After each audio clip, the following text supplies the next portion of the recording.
Hello, lovely people. Here we go. As I promised today, I will talk about accessible day trip in Venice. I will tell you my own experience from a year ago when we went to this amazing city with friends and with my husband after 2 days of my wedding. It means that we were pretty much hangover, and it means that we didn't have any time to prepare ourselves or to plan accessible routes, anything like that. I followed only one instruction of a friend of mine since we went by car. She advised to use a garage at Piazza La Roma where we can leave our cars for free. Not everybody. It means that disabled people can take advantage of their parking cards and they can use this garage even for days, but for one day surely, because we tried for free.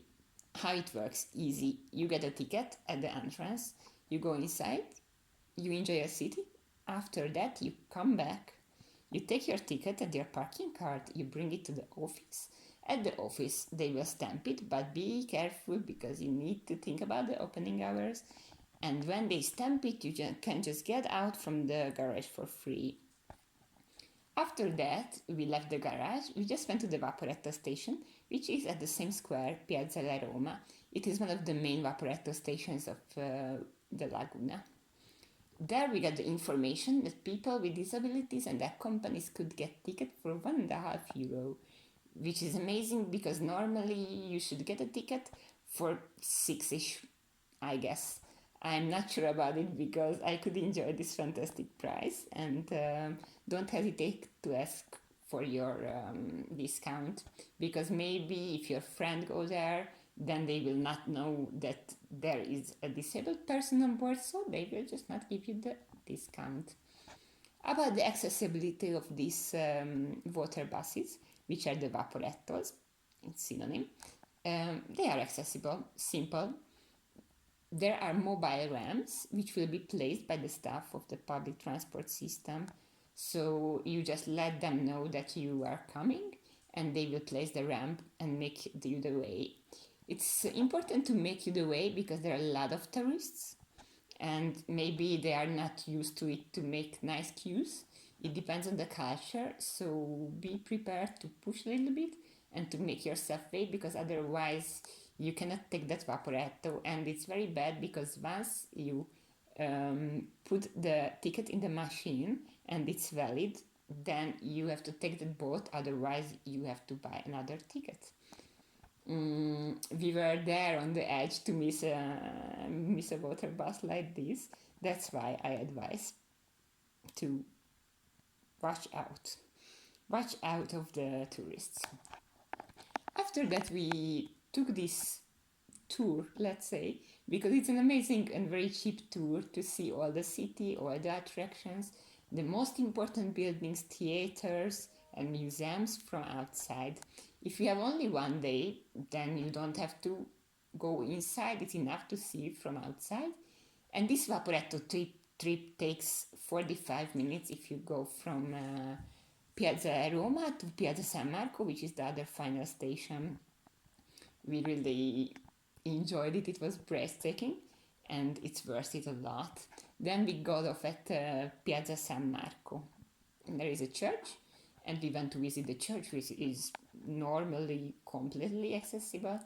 And after this, we just went to take a nice Bellini, which is a local drink, and you should definitely try it. Another advice for Venice: try to go there in spring, early autumn, next September, or summer if you can stand very humid weather. But not in November and not in the winter, even if it's carnival period.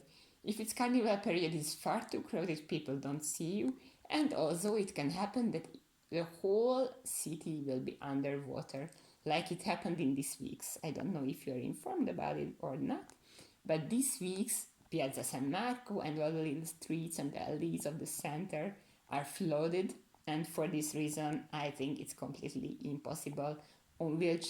On electric wheelchair, it's a suicide.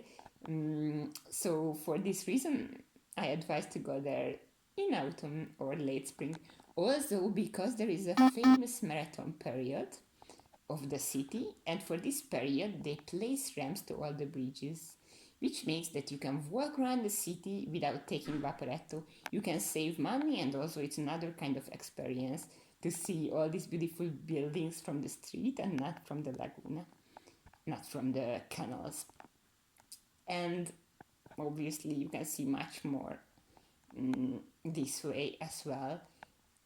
You can also download a route which shows you all these ways to go, or the bridges which are accessible in this period by ramps. There is a site, I will link it to you under this video, and then you can just study this nice map made by the governors of Venice. Other important information, they leave these ramps even after marathon and even before marathon, but not for the whole year. So keep an eye on the news, go to the site of the governance of Venice, update yourself, or ask help from me. If you contact me, I can give a call and I can ask them if there is the period of the ramps or not. So you need to take only Vaporetto, or you can combine these two amazing experiences.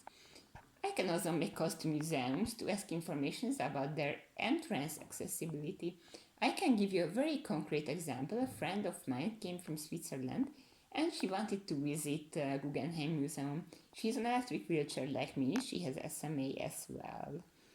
And she went there bravely, but as she got off from the Vaporetto, she realized that there are a lot of stairs on the bridge and she cannot get closer to the entrance.